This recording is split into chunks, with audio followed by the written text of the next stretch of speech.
Salut à tous et bienvenue dans cette vidéo incroyable dans laquelle on va revenir sur l'hystérie occidentale, et surtout française, qui a suivi l'invasion russe en Ukraine. Je vais présenter ici 4 types de réactions, toutes plus débiles et inadaptées les unes que les autres, donnant envie d'aller vivre dans les bois, loin de cette société de dégénérés, si c'était pas si drôle. Vous l'avez compris, aujourd'hui on va faire ce qu'on ne fait pas souvent sur cette chaîne, on va tirer à balles réelles sur des ambulances. Si vous cherchez plutôt à mieux comprendre l'origine du conflit, vous trouverez tout ce qu'il vous faut dans cette précédente vidéo. Elle a été interdite aux moins de 18 ans suite à un raid de pleurnichards, mais vous pouvez quand même la voir si vous avez un compte YouTube. Sinon, il vous suffit de copier le lien et de télécharger la vidéo pour contourner cette censure qui ne dit pas son nom. Ceci étant dit, il est temps d'éclater les dégénérés de la société française, que j'ai classés en 4 catégories. Les PNJ, les profiteurs, les droitards mondialistes, et puis bien sûr les va-t-en-guerre, mais qui auront droit à une vidéo dédiée, parce que ceux-là ils sont quand même gratinés. Les PNJ. L'invasion russe a déclenché une émouvante vague d'humanisme et de solidarité dans les pays occidentaux, attachés aux droits de l'homme, à la démocratie et à la paix.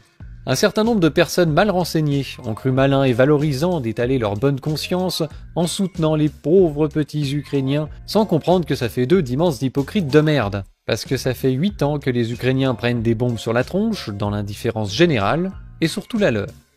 Nous avons donc affaire à ce qu'on appelle des PNJ, des personnages non joueurs. Dans un jeu vidéo, ce sont des personnages qui ressemblent à des joueurs, mais en fait ils font partie du décor. Ils répondent à des lignes de commande, écrites par un programmeur, et en fait ils sont au service de l'histoire, ils n'ont pas de conscience propre. Alors le 24 février, les médias ont plongé leurs mains bien profond dans le cul des PNJ, pour les faire jaser comme des marionnettes. Poutine est méchant, il envahit le pays des autres, ça va faire du mal aux civils, il s'attaque à la souveraineté d'un pays libre. Obéissant à leur nouvelle ligne de commande, les PNJ tapissent leurs réseaux sociaux de drapeaux ukrainiens qu'ils ne connaissaient pas la veille et collectent de l'argent pour venir en aide aux civils. C'est l'effet Charlie, on a affaire aux mêmes personnes qui sont allées acheter Charlie Hebdo après les attentats. Le numéro 1178 s'était vendu à 8 millions d'exemplaires au lieu de 30 000 habituellement. Mais le numéro suivant qui est sorti un mois après, il s'est vendu qu'à 200 000 exemplaires, sur 2,5 millions d'imprimés. Donc il s'attendait à une baisse, mais quand même pas à ce point-là. Ça veut dire que 97,5% des clients l'avaient acheté, parce que les médias leur avaient dit de le faire. Ils voulaient être Charlie, ils voulaient se montrer avec dans les transports en commun, et puis ils ont arrêté d'acheter quand c'est passé de mode. À partir du 24 février, les PNJ ont reçu ordre de se faire du souci pour les gens qui prennent des bombes sur la gueule en Ukraine. Avant ça, on n'en avait rien à foutre, et si ça se passe ailleurs, genre au Yémen, on s'en fout aussi. Et d'ailleurs, si les médias leur rappellent pas régulièrement de faire des dons pour l'Ukraine, ils arrêtent de le faire. Donc ces gens ne défendent pas des principes, ils suivent des ordres. Dans ces conditions, le soudain déversement d'appels aux dons et autres concerts pour l'Ukraine est proprement indécent. Et comme on a affaire à des crétins, ça a été le festival de l'arnaque. Pendant 2-3 semaines, on pouvait soutirer du fric à n'importe qui, tant que c'est pour l'Ukraine. Tout le monde s'y est mis, hein, mais on y reviendra dans le chapitre suivant sur les profiteurs. Bref, en plus d'être des hypocrites, le PNJ est un pigeon. Et chez les plus soumis aux injonctions médiatiques qui sont incapables de la moindre réflexion, on assiste parfois à un excès de zèle. On avait déjà vu le cas en 2020, où des déchets de l'humanité s'amusaient à harceler les Asiatiques, ou à chasser les soignants de chez eux, parce qu'ils ne voulaient pas du Covid dans l'immeuble. Quelle indignité. Et cette dernière mise à jour du logiciel médiatique a aussi déclenché quelques hystéries anti-russes chez les plus dégénérés des PNJ. Des gens animés par la bêtise et le courage des pleutres se sont sentis autorisés à laisser libre cours à leurs plus bas instincts sous couvert de défendre de belles valeurs. Donc ils vont frapper des gens dans la rue simplement parce qu'ils parlent russe, ou bien ils vont les discriminer parce qu'ils portent un nom slave. Après, que ce soit des Polonais, des Ukrainiens, des Russes ou autres, on s'en fout. Ça finit en vitch, t'es un connard. Ils l'ont dit à la télé. Et d'ailleurs, Facebook a fait une exception à ces règles concernant la haine en ligne.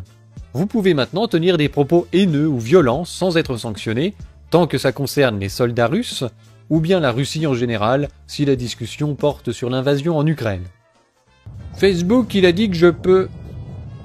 Nos PNJ vont aussi s'attaquer à des bâtiments simplement parce que c'est écrit russe sur l'enseigne. Comme la maison russe des sciences et de la culture qui a été taguée. Et puis, tiens, c'était pas suffisant. On va aussi balancer un petit cocktail Molotov dessus. Voilà. À la télé, ils ont dit que je peux. Au rayon des trucs débiles qui ne servent à rien, on a encore eu droit aux traditionnelles illuminations de bâtiments publics aux couleurs de l'Ukraine. Et puis au retrait de produits russes dans des magasins, véritable tournant dans la guerre, hein, ouais, voilà. Après les bâtiments et les produits, la chasse aux sorcières s'est poursuivie sur les personnes. Le CNRS et plusieurs universités françaises ont arrêté de travailler avec des scientifiques ou des instituts russes. Les Russes ont été exclus du Conseil de l'Europe, des Jeux paralympiques, du mondial de foot et d'un grand nombre de compétitions sportives. Même les chats russes ont été virés des concours. Des artistes russes ont été boycottés et déprogrammés.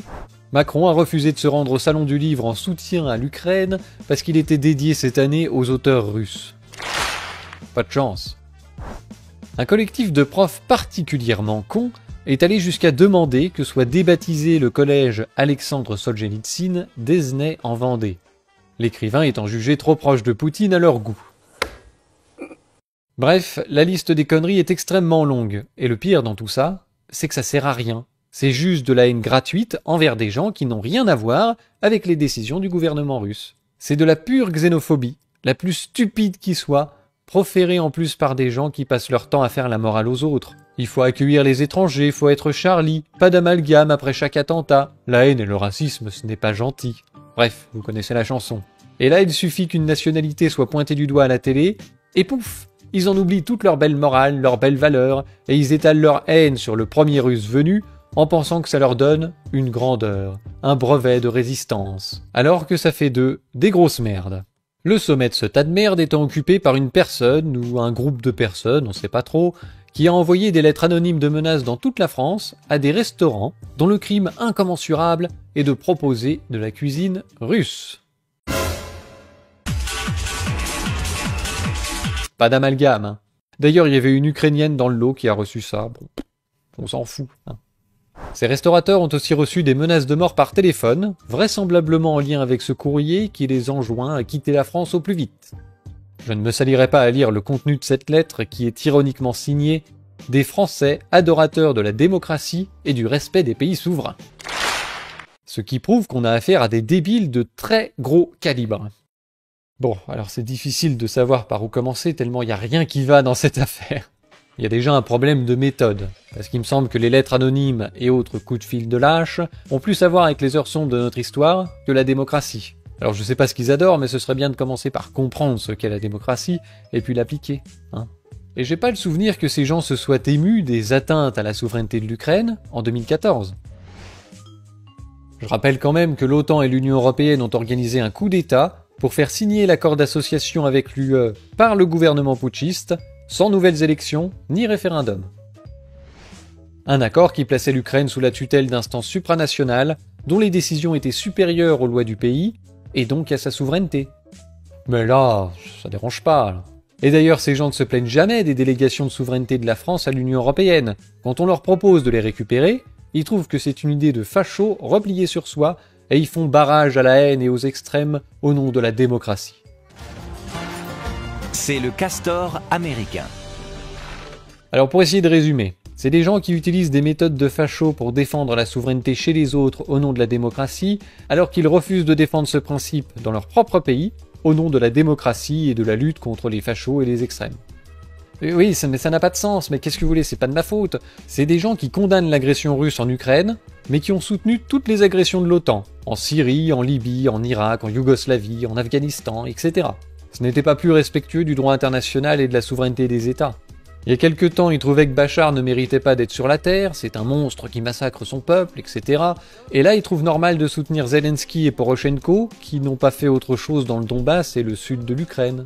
C'est des gens qui veulent lutter contre la montée de l'extrême droite en Europe, et ils soutiennent des néo-nazis en Ukraine, dont on trouve les drapeaux jusque dans les manifs des bobos parisiens. Un nazi dans notre métier, c'est une chance. Allons-y. Il n'y a donc qu'une seule explication possible. Les PNJ sont la merde de ce monde prêt à servir à tout. Ils attendent que les médias leur disent quoi penser d'un événement, que faire face à cet événement, et comment se comporter. Et ils obéissent sans même en avoir conscience. Ils sont même persuadés d'avoir une pensée libre et d'être du côté du bien, du beau et du juste, alors qu'en réalité, on peut leur faire soutenir tout et le contraire de tout, en fonction des intérêts du moment, au nom de valeurs qu'ils ne comprennent même pas. Et ça fait peine à voir, mais ça donne toujours des discussions très amusantes. Les profiteurs.